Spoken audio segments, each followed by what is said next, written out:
These aren't daredevils, they're engineers. They know how to do something and walk away pain-free. And when people see it, the illusion is that, oh, holy crap, that guy almost killed himself, that's amazing. And that's the beauty of it.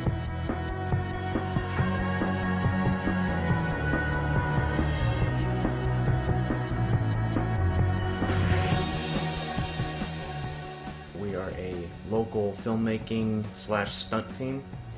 I founded it in 2001 up in Redding, California, and started out with just a few people making action films to emulate like the Hong Kong style of action movies, but for American audiences.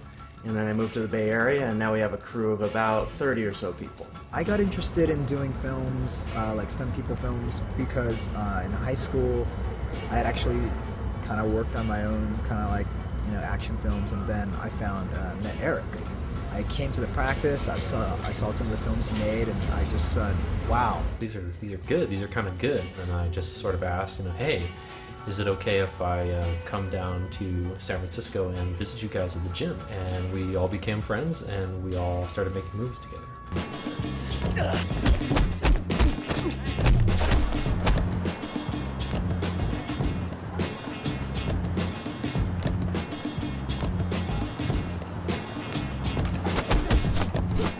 A stunt is basically a dangerous move or maneuver or action that is used to sort of mimic or portray a real dangerous act, except it's for film.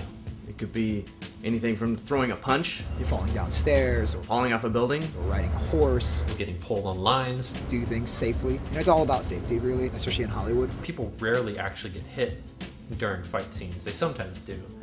Try to avoid that, but most of the time it looks better if you can sell it. There's an illusion with the camera and the audience that when somebody brings their fist to someone's face like this, it looks like I'm hitting myself just because I'm like in line with the camera. The audience might think that I'm hitting myself. On the camera, your fist can be 6 inches, 1 foot away from the actual target, but the camera won't be able to tell because it's crossing the line.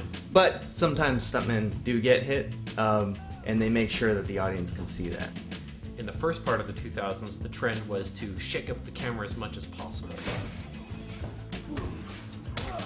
And the trend in the later 2000s was to calm that down and show what's really there. When you're working, let's say, fight choreography, which is our specialty, what we specialize in, yeah, there's always bumps and bruises, a fall here, a fall there. It involves a lot of conditioning, a lot of weight training. You're going to want to have some sort of build in order to not snap like a twig when you hit the concrete. But you're hired to perform a task for a film, and that's your job, to know how to do it properly, safely, and unfortunately sometimes as many times as possible. And so just because someone says like, oh yeah, this is easy, I can do that. Well, can you do it 20 times, 30 times? That's why those guys get paid so well, is because they're really good at doing it the same way every time without injuring themselves, and they can do it for their whole lives maybe. There's actually a misconception that CGI, computer graphics, is making stunt people obsolete. I would say the opposite is true, because as groundbreaking as these new special effects are, they still have to be grounded in reality. They still need real people behind the action. When you had the transition from vaudeville to film, so many of the vaudeville acts, they just did everything.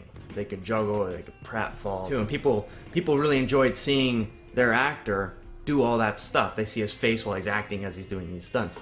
There's definitely something to that. Stuntmen shouldn't worry that computers are going to replace them, because there's always going to be a market of people that really want the real thing.